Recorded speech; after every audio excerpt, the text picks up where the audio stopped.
terpadu dan pengisian buku KIA. Saya bacakan dulu susunan acara hari ini ya teman-teman nggak penasaran sampai berapa lama kira-kira. Yang pertama pembukaan, yang kedua sambutan kampus, yang ketiga materi AMC terpadu, keempat evaluasi PPIA, kemudian pengisian buku KIA, dan terakhir doa. Jadi sedikit. Yang pertama pembukaan, kemudian yang kedua sambutan kampus. Pada Dr. Agus dipersilakan. Jadi hari ini ada kegiatan karya ya, pengulang ya.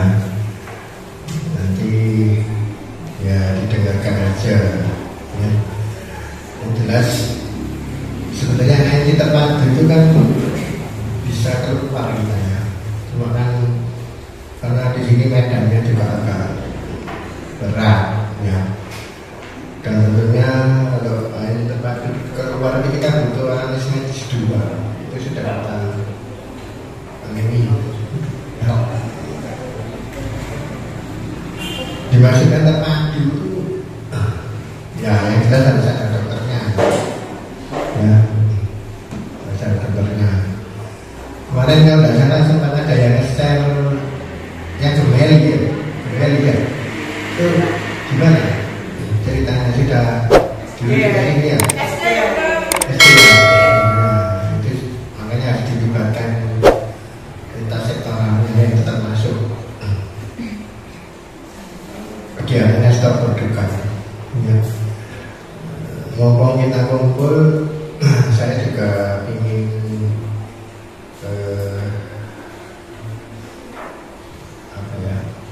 memberitahukan bahwa nanti tanggal 8 sama tanggal 9 itu mungkin ada kunjungan ya, tentang eradikasi ambosia ya. Tadi sudah saya kumpulkan beberapa lintas program ya. Sebenarnya kita sudah siap, hanya tinggal melengkapi saja foto-fotonya saja ya. Dan nyampang nanti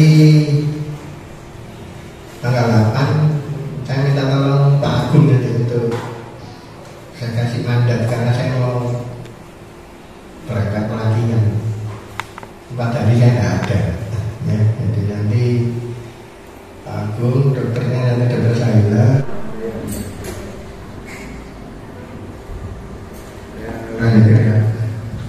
Jadi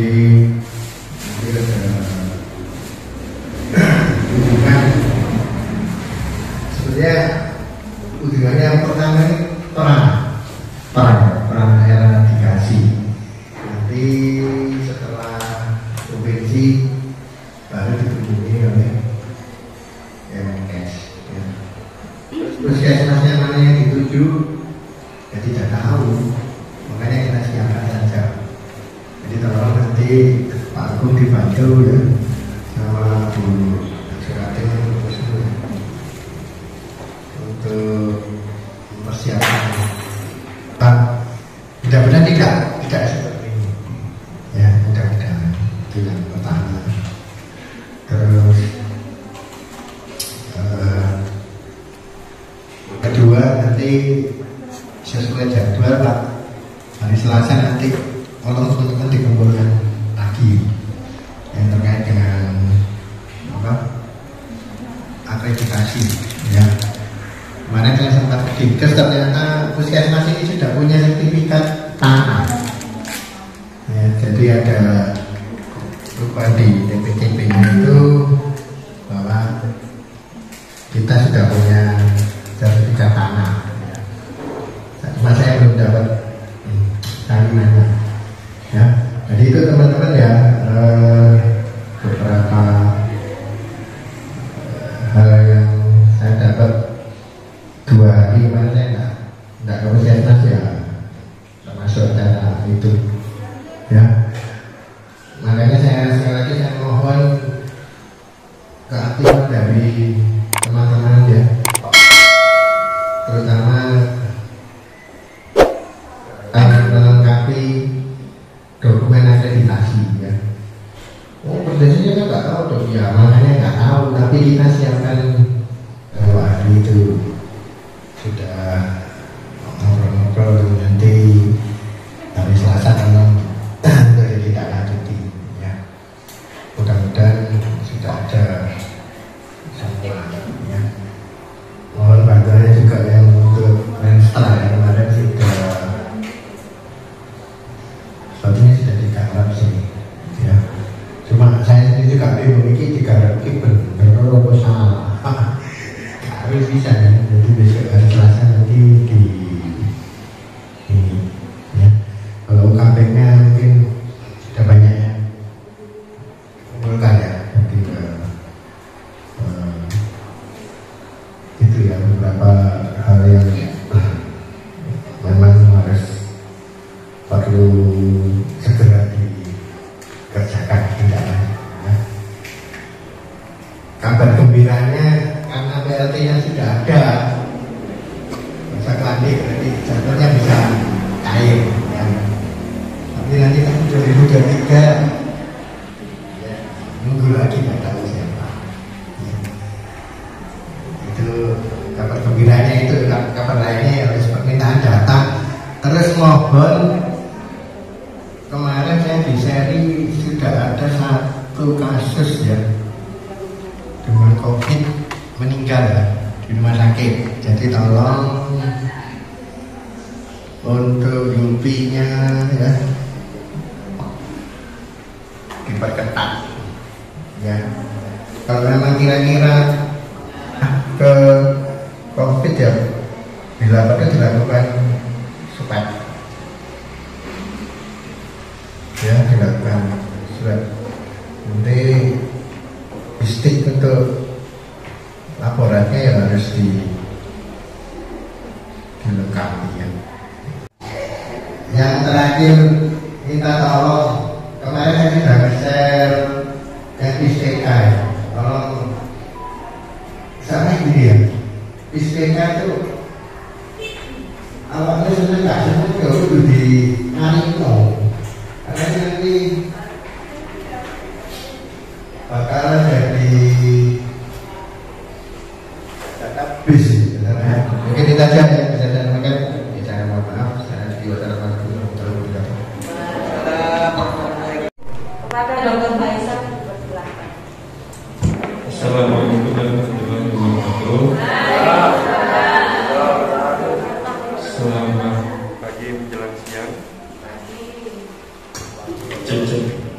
Pada kesempatan kali ini saya akan mereview tentang karya tentang ANC di masa era adaptasi kebiasaan baru.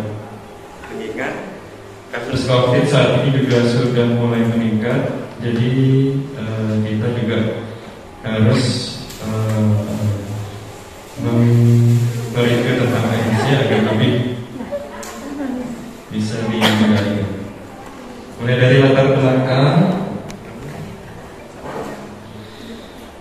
bencana non alam yang disebabkan oleh COVID telah berdampak meningkatnya jumlah korban dan kerugian harta serta benda, di mana berdasarkan data dari gugus tugas percepatan penanganan COVID-19 per tanggal 14 September didapatkan sebanyak 221.523 orang terkonfirmasi positif, dan di mana ibu hamil yang terkonfirmasi positif itu didapatkan 1.483. Jadi pada kesempatan kali ini saya coba akan mereview ANC tentang ini diambil dari buku pedoman pelayanan kesehatan ibu di era adaptasi baru. Poinnya ada 3: pelayanan antenatal, pelayanan persalinan, dan pelayanan pasca persalinan. Di mana pelayanan antenatal ini yang pertama, ada pelaksanaan program berdasarkan zona wilayah. Ada zona hijau dan zona merah, di mana pada zona hijau pada program kelas ibu hamil dapat dilaksanakan dengan metode tatap muka, maksimal 10 peserta, dan harus mengikuti protokol kesehatan secara ketat. Zona hijau ini maksudnya tidak pernah terdampak COVID atau tidak ada kasus COVID. Di Dan zona kuning itu ada resiko rendah, zona oranye itu resiko sedang, dan merah itu resiko tinggi. Itu sama zonanya pada kelas ibu hamil ditunda pelaksanaannya di masa pandemi COVID-19 atau dilakukan melalui media komunikasi secara daring. Pada program P4K itu program pencegahan komplikasi pada persalinan. Pada zona hijau itu dilakukan pengisian stiker P4K dilakukan oleh tenaga kesehatan pada saat pelayanan antenatal.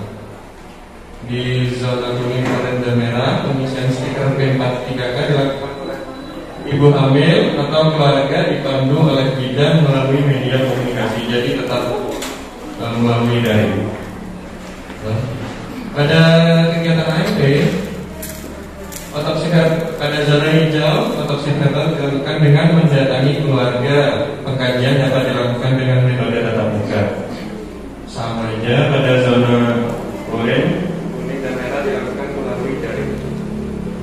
Poin berikutnya tentang pelayanan antenatal care. Pada kehamilan normal minimal dilakukan 6 kali dengan rincian 2 kali di trimester 1, 1 kali di trimester 2, dan 3 kali di trimester 3 dengan minimal 2 kali diperiksa oleh dokter saat kunjungan 1 di trimester 1 dan saat kunjungan kelima di trimester ketiga.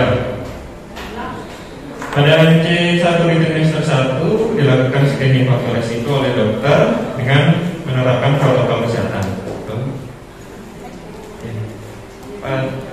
Jika didapatkan gejala COVID atau didapatkan suspek, probable atau terkonfirmasi COVID, langsung dilakukan rujukan ke rumah sakit untuk dilakukan swab dan PCR. Jika tidak ada gejala COVID, maka dilakukan screening oleh dokter di RKPD. Ada ANC kedua di trimester 1, ANC ketiga di trimester 2, ANC keempat di trimester 3, dan ANC ke-6 di trimester 3 dilakukan tindak lanjut sesuai hasil screening yang dilakukan di awal. Sama aja jika ada gejala COVID, ibu langsung dirujuk ke rumah sakit untuk dilakukan swab atau PCR. Pada ANC kelima di trimester 3, screening faktor risiko persalinan dilakukan oleh dokter dengan menerapkan protokol kesehatan, dan screening dilakukan untuk menetapkan faktor risiko persalinan, menentukan tempat persalinan, dan menentukan apakah diperlukan rujukan terencana atau tidak. Jika ada gejala COVID atau mengaku COVID dengan suspek, probable atau konfirmasi, langsung dirujuk ke rumah sakit. Poin ketiga tentang rujukan terencana diperuntukkan bagi ibu dengan faktor risiko persalinan.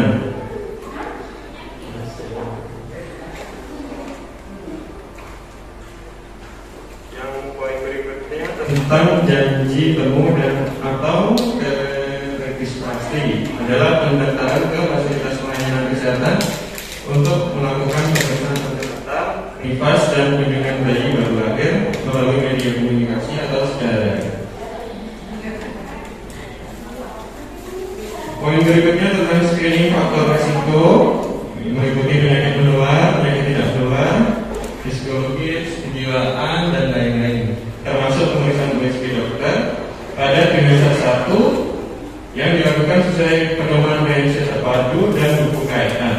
Jika tidak ditemukan faktor risiko, maka pemeriksaan kehamilan kedua, 3, 4, dan 6 dapat dilakukan di KTP oleh bidan atau dokter. Jika ditemukan ada faktor risiko yang tidak dapat ditangani oleh dokter di KTP, maka dilakukan rujukan sesuai dengan hasil screening untuk dilakukan tata laksana secara komprehensif. Kemungkinan juga diperlukan penanganan spesialistik selain oleh dokter SPOD. Poin yang berikutnya, pada ibu hamil dengan kontak erat suspek probable atau terkonfirmasi COVID, pemeriksaan USG ditunda sampai ada rekomendasi dari episode isolasi berakhir. Yang berikutnya, ibu hamil diminta mempelajari tentang buku kaitannya dalam kehidupan sehari-hari, di mana di sana ada tentang mengenai tanda bahaya pada kehamilan. Yang kedua, ibu hamil harus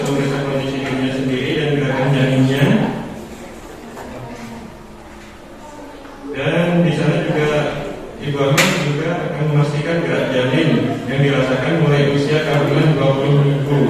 Setelah usia kehamilan 28 minggu, gerakan janin akan dihitung secara mandiri, minimal 10 gerakan dalam 2 jam.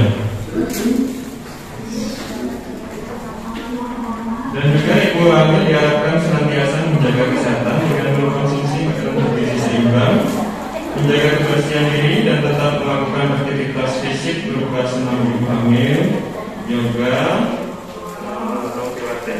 atau pergerakan secara mandiri di rumah agar ibu tetap bugar dan sehat. Serta ibu hamil tetap minum tablet obat darah sesuai dosis yang diberikan oleh dokter. Poin berikutnya tentang pemberian tablet obat darah bagi ibu hamil dengan status suspek, probable atau terkonfirmasi positif dilakukan dengan pertimbangan dokter yang merawat. Pada ibu hamil dengan suspek, probable dan konfirmasi COVID saat pelayanan antenatal mulai diberikan kaedah mengenai pilihan tentang inisiasi menyusui ini, rawat gabung dan menyusui agar pada saat persalinan sudah memiliki pemahaman dan keputusan untuk perawatan bayinya. Untuk konseling perjalanan untuk ibu hamil sebaiknya tidak melakukan perjalanan ke luar negeri atau ke daerah dengan zona merah. Ini alurnya, yang pertama dilakukan janji temu atau dilakukan screening, riwayat kontak melalui media komunikasi. Jika negatif, ibu hamil bisa melakukan kunjungan sesuai jadwal dengan menggunakan masker dan mentaati protokol kesehatan. Jika mengarah ke suspek atau COVID-19 positif, langsung dirujuk ke rumah sakit rujukan COVID untuk tata laksana lebih lanjut.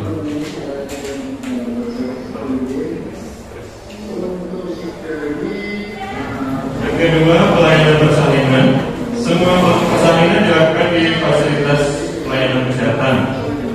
Pemilihan tempat pertolongan persalinan ditentukan berdasarkan yang pertama kondisi ibu yang ditetapkan pada saat screening persalinan, kondisi ibu saat dipatu, dan status ibu yang dikaitkan dengan COVID, di mana persalinan RS rujukan COVID untuk ibu dengan status suspek, probable, dan terkonfirmasi.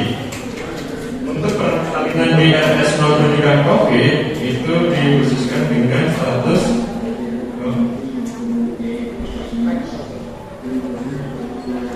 bila rumah sakit rujukan COVID penuh atau terjadi kondisi emergensi, itu baru boleh di rumah sakit rujukan non COVID.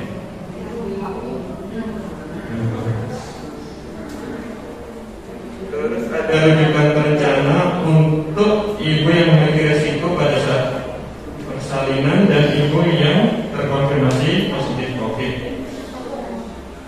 Ibu hamil melakukan isolasi mandiri minimal 14 hari sebelum taksiran persalinan atau sebelum tanda persalinan. Pada zona merah, oranye, ibu hamil dengan atau tanpa tanda gejala COVID pada hamil 14 sebelum taksiran persalinan dilakukan screening untuk menentukan status COVID. Pada zona hijau, screening COVID pada ibu hamil dilakukan jika ada kontak erat.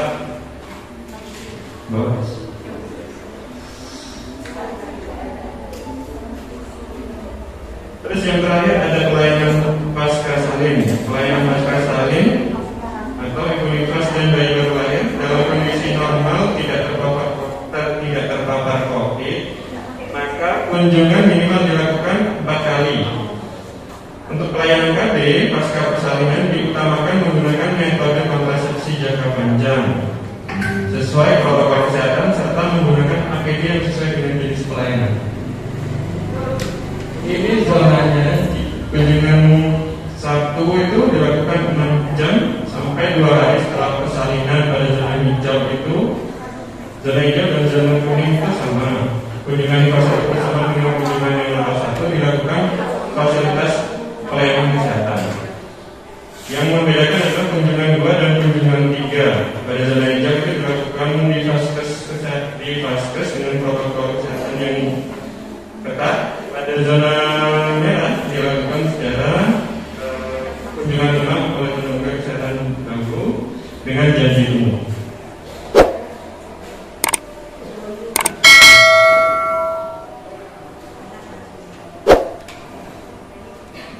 ini Ibu Nifas juga diminta mempelajari dengan menerapkan bukannya dalam perawatan nifas, termasuk mengenali tanda bahaya pasca nifas.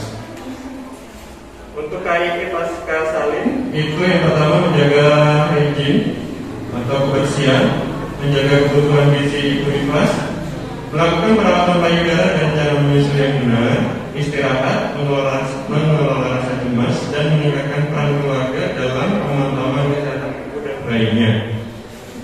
KB pasca persalinan pada ibu suspek probable atau terkonfirmasi COVID, pelayanan KB selain kekayaan pasca plasenta atau sterilisasi bersama dengan cesaria dilakukan setelah pasien dinyatakan sembuh. Ya, ini sudah masuk pelayanan kesehatan ibu di rumah sakit, jadi cukup sekian tentang pelayanan ibu di Vaskes FKTP. Saya kembalikan ke MC. Mungkin ada yang mau ditanyakan? Gimana, ibu-ibu? Atau bapak-bapak? Ada yang mau ditanyakan? Kalau tidak ada, saya kembalikan ke MC. Monggo, Bu Eni.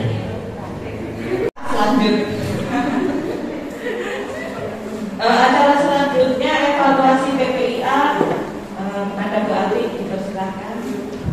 Assalamualaikum warahmatullahi wabarakatuh. Masih semangat? Terima kasih atas waktu yang diberikan kepada saya. Saya akan menyampaikan program pencegahan penularan HIV, sifilis, dan hepatitis dari ibu ke anak.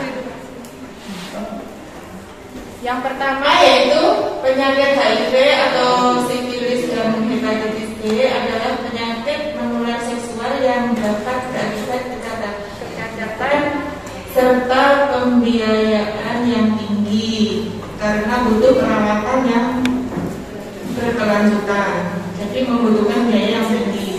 Yang kedua, penularan HIV atau sifilis dan hepatitis dari ibu ke anak di Indonesia cukup tinggi, yaitu di angka 0,33%. Oh ya, 1,7. Oh ya. Untuk HIV 0,33%, untuk hepatitis B 1,7%, untuk sifilisnya 2,5%. Oleh karena itu jumlah kasus HIV, sifilis dan hepatitis B pada anak cenderung meningkat. Di puskesmas kita perlu diketahui untuk kasus KBS-AG positif kita sudah di angka 29. Juara satu kabupaten. Dan untuk KBS-AG ini tidak diobati untuk di Bondowoso karena hanya 3 rumah sakit rujukan, yaitu Surabaya atau Sutomo, terus Malang RSSA, terus Madiun. Jadi semua ibu hamil kita laporkan tidak diobati. Kemarin akhirnya HBsAg positif tanpa pengobatan laporannya. Jadi sebenarnya harus diobati, tapi harus dirujuk ke 3 rumah sakit itu dan tidak dibiayai oleh KKN. Untuk itu memang perlu biaya yang tinggi sekali dan tidak dibiayai juga. Yang ketiga, tes HIV pada ibu hamil, yang HIV. Untuk kasus HIV di Sumberwingit ibu hamilnya 1. Yang nomor 3 yaitu tes HIV pada ibu hamil dan pemberian ARN pada bumil dengan HIV sejak trimester pertama kehamilan akan menurunkan jumlah bayi lahir dengan HIV. Jika bumil yang terinfeksi sifilis tidak diobati dengan adekuat, maka 67% kehamilan akan berakhir dengan abortus, lahir mati, atau sifilis laminator pada neonatus. Berarti benar ya, diusahakan trimester pertama sudah kita lakukan tes HIV. Yang keempat, tes HBsAg pada bumil saat kehamilan di triwulan 1 dan pemberian HBIG pada bayi dengan HBsAg positif minimal 24 jam kelahiran, bayi akan menurun jumlah bayi yang terinfeksi HBsAg dari ibunya. Lebih efektif 12 jam pertama.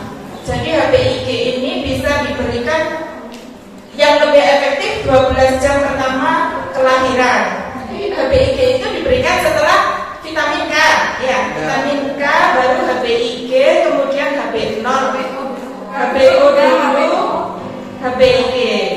Jadi itu diusahakan dalam waktu sebelum 12 jam HBIG-nya. Untuk IMD-nya, bayi bisa di IMD setelah pemberian HBIG. Jadi IMD-nya tidak dilakukan IMD, soalnya sudah 1 jam. Jadi laporannya harus nol kayak pos SC. Yang kelima, eliminasi penularan HIV, sifilis, dan hepatitis B dari ibu ke anak. Menurunkan angka kematian dan kecacatan, meningkatkan kualitas hidup manusia Indonesia dan menekan pembiayaan pelayanan kesehatan.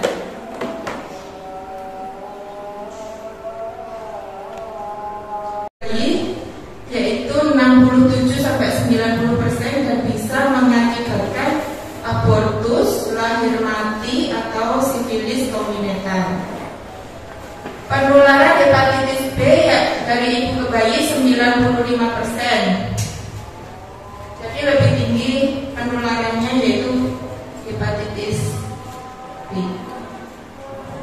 Tidak mudah menular, cara penularannya sangat terbatas, yaitu dengan hubungan seksual, dengan jarum suntik, produk darah dan organ tubuh ibu hamil positif HIV ke bayinya.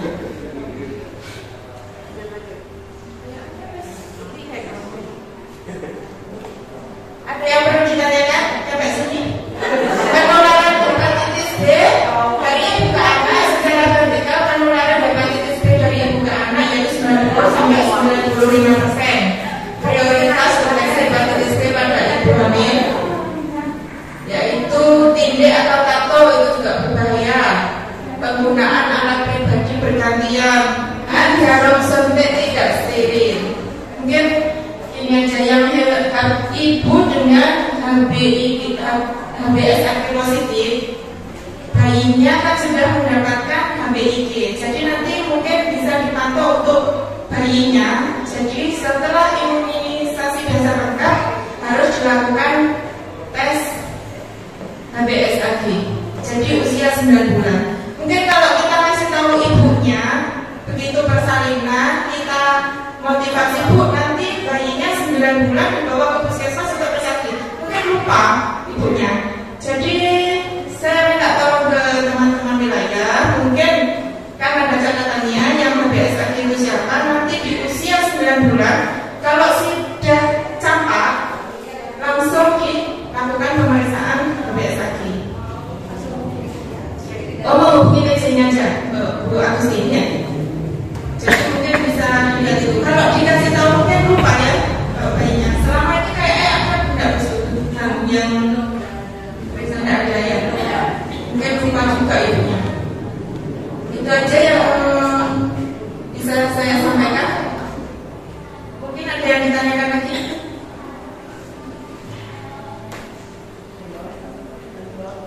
Simpulkan aja ya. Pengendalian penyakit HIV, sifilis, dan hepatitis B akan sangat efektif dan efisien bila dilakukan bersama untuk pemutusan penularan dari ibu ke anak. Jadi kita perlu kerjasama dalam hal ini.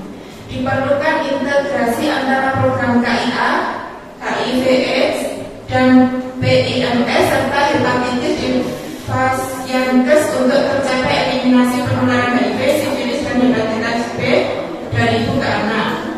Yang ketiga, memutuskan rantai penularan HIV, sifilis, dan hepatitis B secara vertikal melalui penemuan ibu hamil yang terinfeksi HIV, sifilis, dan hepatitis B. Bayi yang lahir dari ibu terinfeksi HIV, sifilis, dan hepatitis B ditata laksanakan sesuai standar. Data capaian program HIV, sifilis, hepatitis B. Itu tadi ya yang terinfeksi HBsAg 2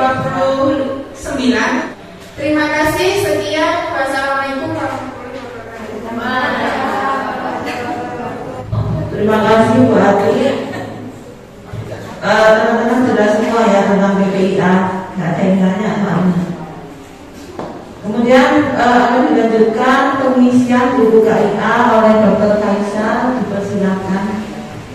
Ini materi yang terakhir tentang latihan pengisian buku KIA revisi terbaru tahun 2020. Ini revisi buku yang terbaru dari tahun yang lama itu 2015 ya.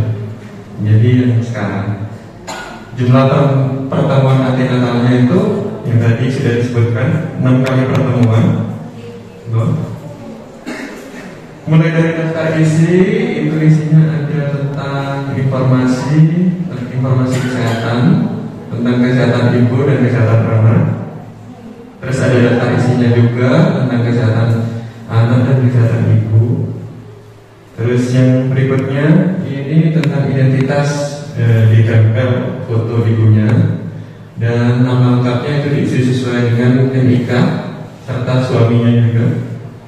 Dan ini juga ada identitas yang lainnya seperti pendidikan, nomor telepon, golongan darah. Ya. Terus yang berikutnya ada tentang pernyataan ibu keluarga tentang pelayanan kesehatan ibu yang sudah diterima.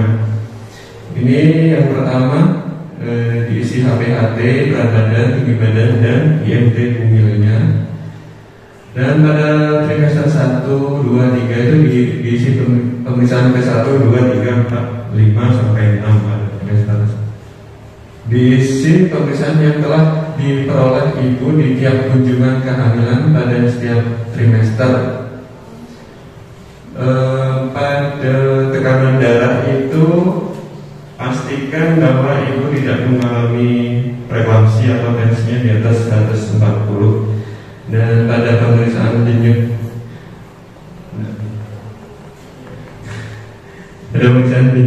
DJJ itu pastikan di antara 120 sampai 160 kali per menit. Pada pemeriksaan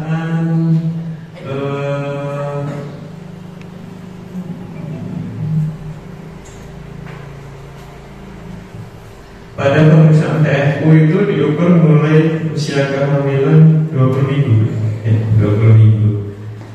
Dan pada pemeriksaan gula darah itu pada trimester 1 pastikan gula darah puasa tidak melebihi angka 126.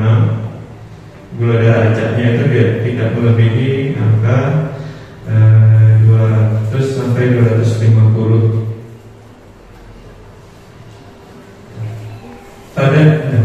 Pada tes golongan darah, jika ditemukan ibu dengan resus negatif, itu kemarin harus dirujuk ke dokter spesialis. Karena resiko untuk inkompatibilitas pada anaknya.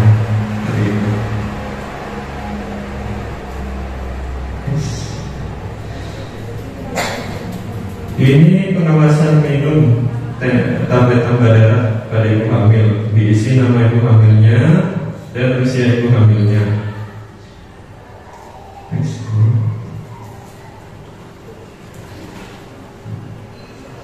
Ini pada saat menyambut persalinan diisi bulan dan tahun perkiraan ibu akan melahirkan. Yang pertama diisi namanya dulu, alamat lengkap ibu hamil, diisi bulan dan tahun perkiraan ibu hamil yang akan melahirkan. Diisi nama dokter atau bidan yang akan menjadi penolong persalinan, dan diisi sumber dana persalinan yang akan digunakan oleh ibu saat persalinan nanti, dan diisi jenis kendaraan atau ambulan desa atau pusling yang akan digunakan untuk persalinan dengan perujukan dengan nomor kontak pemilik atau driver ambulan atau ambulan. Diisi juga jenis alat kontrasepsi setelah melahirkan yang akan dipilih oleh ibu atau suaminya. Jadi nanti pada saat selesai persalinan ibu tidak bingung untuk memilih kontrasepsi jenis apa. Diisi juga golongan darah dan resus ibu hamil serta nama dan nomor HP calon pendonor darah.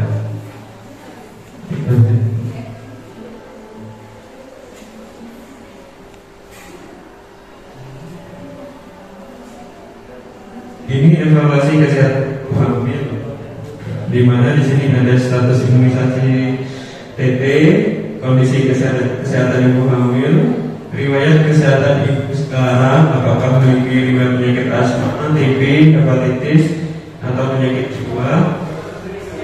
Terus ada riwayat perilaku beresiko 1 bulan sebelum hamil, misal pola makannya yang beresiko, atau penggunaan obat-obatan atau alkohol. Ada juga riwayat penyakit keluarga tentang hipertensi, jantung, atau penyakit yang lainnya. Dan ada pemeriksaan khusus pada pemeriksaan ini, vagina, apakah normal atau didapatkan kelainan. Ini pemeriksaan dokter di trimester 1. Jadi nanti jika ada kelainan yang tidak normal, langsung dilingkari aja tidak normal. Konjungtivanya anemis, ya langsung dilingkari tidak normal, seperti itu.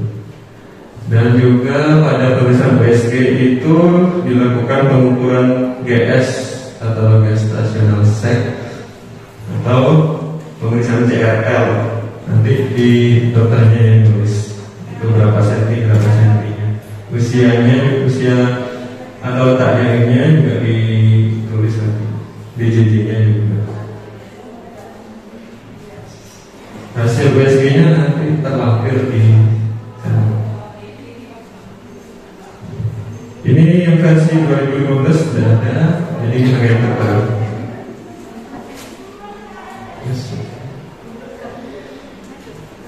Ini grafik evaluasi kehamilan, di mana yang angka di atas sendiri itu usia gestasi, jadi dihitung mulai yang angka di sebelah kiri itu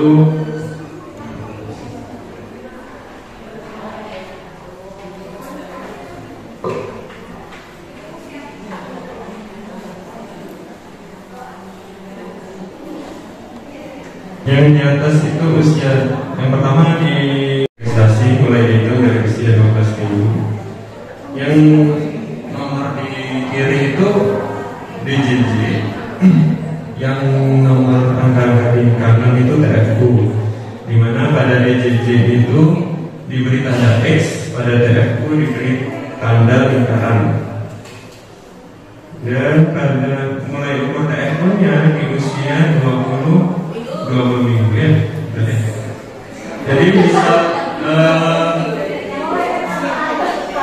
misal didapatkan DJJ di usia kehamilan 22, terus DJJ-nya 140, kita beri tanda X di sini.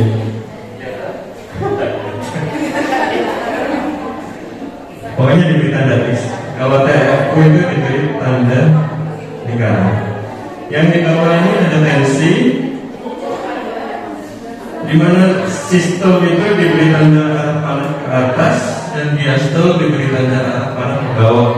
Jadi misal didapatkan usia kehamilan misal 20 minggu, tensinya 120/80 pada angka 120, dan usia gestasi 20 diberi tanda arah panah ke atas, di 80 diberi tanda arah panah ke bawah.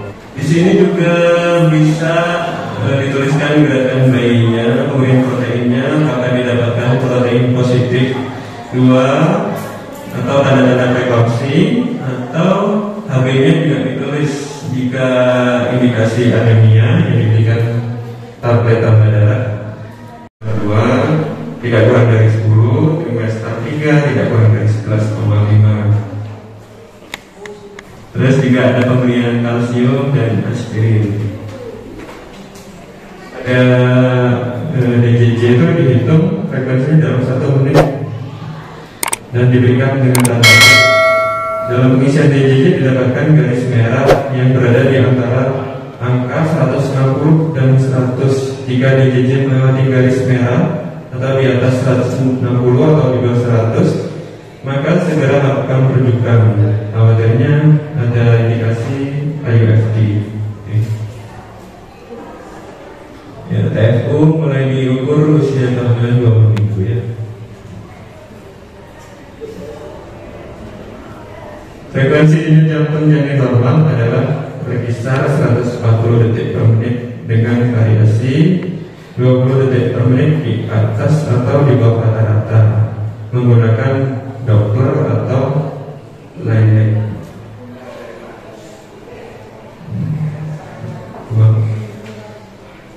Nah, ini yang tensi tadi. Ya, pada tensi itu juga dilakukan perhitungan MAP.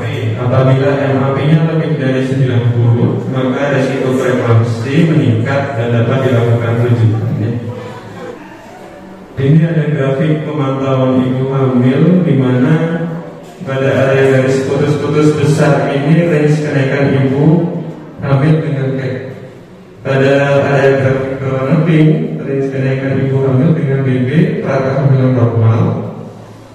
Pada area di antara garis putus-putus kecil, range kenaikan ibu hamil dengan BB prakehamilan gemuk, dan area grafik warna biru ini dengan ibu hamil dengan BB prakehamilan obesitas. Pada usia kehamilan sebelum 13 minggu itu tidak dihitung, jadi dihitungnya mulai dari usia 13 minggu. Apabila kenaikan BB di luar rentang dalam lot, maka dilakukan konsultasi dengan bagian gizi. Apabila dicurigai ketidaksesuaian kenaikan BB selama hamil akibat kelainan sistemik seperti infeksi atau gangguan metabolik, dilakukan pemeriksaan penunjang yang sesuai dan akan dilakukan rujukan, misalnya pemeriksaan gula darah puasa, kolesterol, asam urat, seperti itu. Ini screening preeklamsi pada usia hamil 20 minggu. Screening preeklamsi dikerjakan pada semua ibu hamil saat kunjungan atau kontak pertama. Sebaiknya dilakukan pada usia kehamilan di bawah 20 minggu. Akan tetapi apabila ibu datang pada usia kehamilan di atas 20 minggu, tetap dilakukan screening. Jika didapatkan tanda centang di 2 kotak kuning dan atau 1 kotak merah, ibu berisiko mengalami preeklamsi dan segera dilakukan rujukan ke SPOG.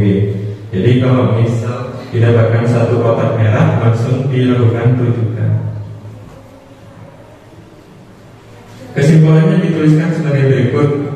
Yang pertama, tidak didapatkan risiko preeklamsi atau meragukan untuk risiko preeklamsi atau terdapat risiko preeklamsi. Lakukan rujukan segera jika kesimpulan dokternya meragukan atau terdapat risiko preeklamsi. Ini pada trimester 3 juga diisi oleh lembar tulisan dokter. Sama jika ada kelainan pada konjungtiva, sklera, leher, langsung dilingkari yang tidak normal. Jika tidak didapatkan kelainan, maka yang normal dilingkari. Yang bawahnya pada USG trimester 3 juga diisi sesuai hasil pemeriksaan, misal ukuran kepalanya, ukuran abdomen, PPD itu ukuran kepala, HC itu ukuran lengan atas, menurus HC itu abdomen, ukuran perutnya, FL ukuran femurnya. Jadi nanti diisi berapa sentinya. Cairan ketubannya juga diisi berapa senti. Jadi diisi berapa sentinya itu untuk menentukan apakah ada oligohidramnion atau oligo. Terus diisi, usia kehamilannya juga diisi. Plasentanya juga itu bisa dinilai lewat USG, apakah plasentanya letak tinggi atau di bawah, menutupi jalan lahir. Ya, kalau menutupi jalan lahir itu ada indikasi untuk dirujuk. Plasenta apa namanya? Betul. Pada pemeriksaan juga diisi HB-nya berapa, gula darah puasanya berapa, gula darah 2 jamnya berapa. Yang tadi gula darah puasa itu harapannya tidak lebih dari 126. Jika lebih dari 126 atau ada indikasi diabetes, yang pertama dilakukan adalah konsultasi gizi terlebih dahulu. Kesimpulannya yang nanti ditulis G berapa, B berapa, hamil berapa minggu, apakah didapatkan masalah komunikasi atau tidak didapatkan penyulit pada kehamilan saat ini.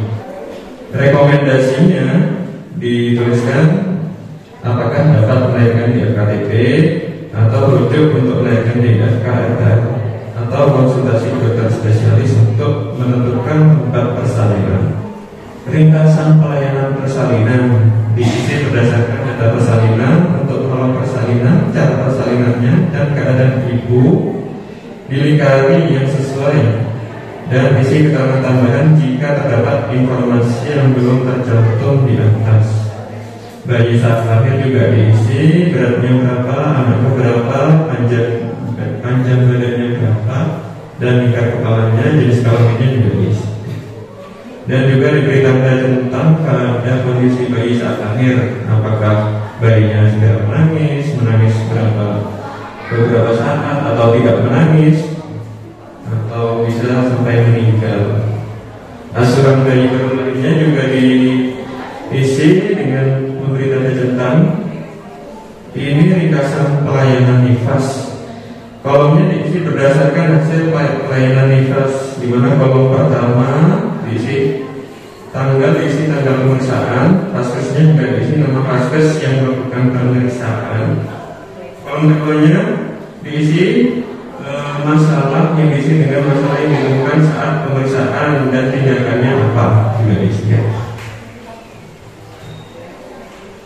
Dan kesini pada kesimpulan akhir nifas juga diberi tanda tentang apakah sehat, pada keadaan ibunya apakah sehat, sakit atau meninggal, keadaan bayinya juga diberi tanda tentang apakah sehat, sakit atau ada kelainan bawaan sampai meninggal. Atau komplikasi saat nifas juga diberi tentang apakah didapatkan pendarahan, infeksi, hipertensi dan lain-lain. Ini tentang rujukan diisi oleh FKTP yang mengirim rujukan, berisi resum hasil pemeriksaan, kata alasan yang telah diberikan, diagnosa, dan alasan dirujuk ke FKRTL. Untuk umpan balik rujukannya diisi oleh FKRTL yang menerima rujukan, mulai dari tanggal, bulan, tahun diisi berdasarkan hasil pemeriksaan, diagnosa akhir, resume pasien, dan anjuran diisi dengan anjuran kepada ibu hamil. Ini contoh buku KIA lama.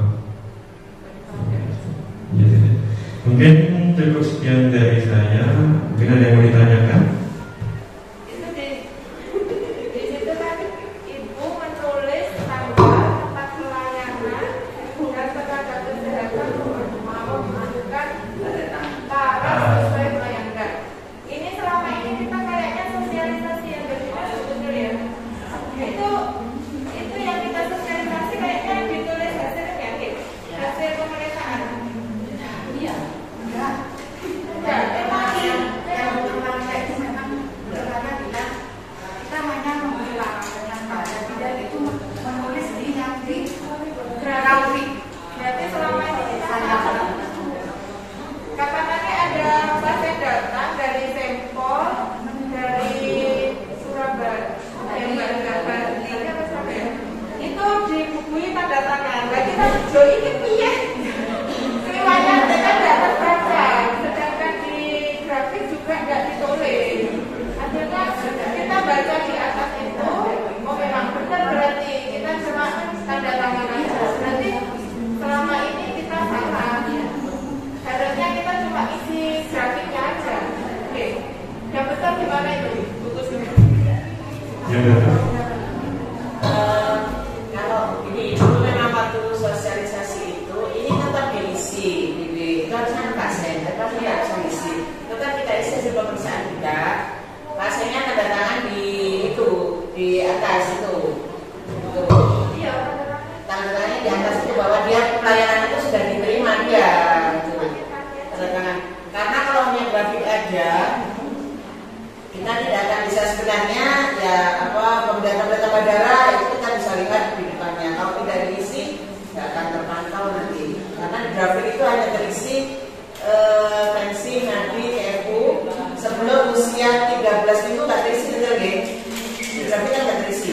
Ya ini diisi. Di atas 13 minggu yang terisi DB-nya. Kalau di grafik itu kalau TFU 20 minggu, tapi tensi, nah itu kan di atas 13 minggu tadi itu. Kenaikan DB apa di atas 13 minggu. fotokopi taruh di atas sana dulu. Nanti lanjut aja. Lanjut, tapi dia tanda tangan kalau pelayanan sudah diterima oleh pasien. Ya. Kalau kayak itu nggak akan terbaca, nggak akan terbaca. Ini masalah ANC terpadu Pak Dokter. Untuk ANC terpadu ini kita kan selama ini seandainya ada kasus anemi ya atau CAP itu kita langsung melakukan rujukan ke poligisi. Begitu juga kalau ada masalah dengan gigi, ibu hamil dengan datang dengan rumah sakit gigi, otomatis kan masuk ke poli KIA, tapi kita harus merujuk ke poli gigi. Masalahnya dokter di sini mungkin dokter aku bisa menjawab. Seandainya ada pasien dengan hamil dengan sakit gigi, kita merujuk ke poli gigi. Masalahnya di sini dokter tentang kita terkendala dalam piket. Jadi kalau hari ini piketnya sudah masuk ke poli KIA, kita nggak bisa melakukan rujukan ke poli gigi. Yang ingin saya tanyakan, apa bisa pasien itu dalam satu pelayanan ANC terpadu? Jadi meskipun pasien itu masuk ke poli KIA, kita bisa merujuk ke poli gigi tanpa daftar dulu. Terima kasih. Nah, ada lagi yang kedua. Yang kedua, untuk rujukan CAP atau anemi kita selalu merujuk ke poli gizi. Nah, di poli gizi harapan kita dari poli KIA itu ibu hamil itu langsung mendapat langsung mendapat tindakan, bukan cuma KIE aja. Untuk KIE kita sudah melakukan KIE. Harapan kami yang di poli KIA itu kita rujuk ke poli gizi untuk dilakukan langsung tindakan. Misalnya ibu hamil itu di situ apa langsung dibuatkan susu ibu hamil atau diberikan mari atau gimana? Terima kasih. Mungkin Mbak Ina bisa menjawab.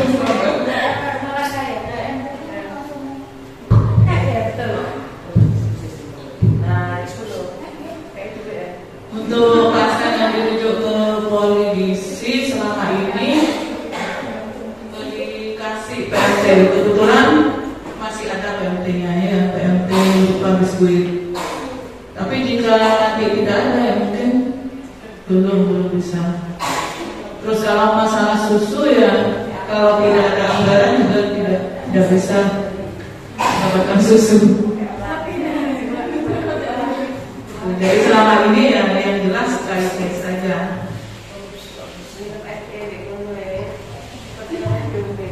Mungkin ada solusi dokter. Soalnya kalau cuma KIE ini pasien kita itu selama ini yang HB-nya di bawah 10 itu tiap 2 minggu kita rujuk lagi ke karena Mbak Beda ini yang pusing mungkin. Tiap 2 minggu pasiennya diambil untuk diperiksa lagi. Jadi kadang tetap, kadang malah justru malah turun. Sedangkan kita sudah kasih SE 2 kali. Mungkin ada solusi lain dari itu. PMD lokal juga sudah ada. Kadang ibu hamilnya ini kalau PMD lokal ibu hamilnya sudah tertangani. Kalau yang belum itu dengan harganya yang rendah itu Mas Tere. Kalau harga rendah kan belum tentu dia nilainya kurang dari 23,5. Mungkin yang terlaporkan untuk PMT lokal itu ibu hamil dengan cash.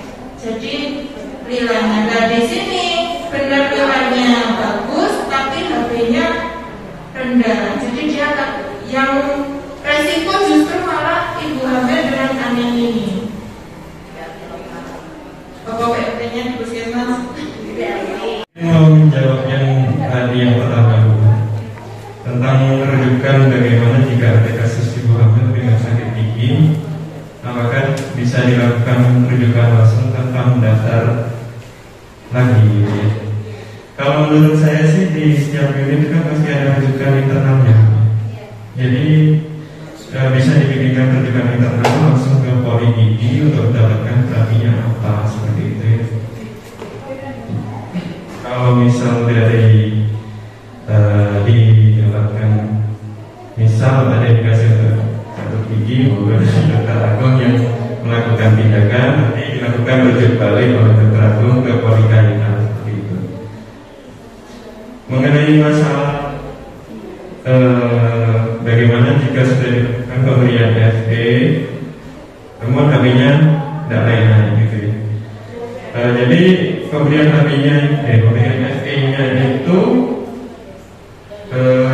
harus dilakukan secara kontinu setiap hari, diminum atau enggak. Jadi ada pemantauan dari mungkin dari teman-teman di wilayah untuk memantau dari ibu yang resiko HB-nya rendah itu apakah benar-benar meminum atau tidak. Soalnya kayak ini aja, kayak TBC aja kemarin banyak yang lupa minum. Jadi mulai dari awal seperti itu. Apakah jadi perlu dipantau dari teman-teman wilayahnya. Nah, kalau misal sudah rutin tapi HB-nya tidak naik-naik, mungkin bisa dilakukan rujukan apakah memang memiliki riwayat penyakit seperti atau seperti thalassemia, seperti itu kan memang HB-nya rendah jadi butuh transfusi seperti itu.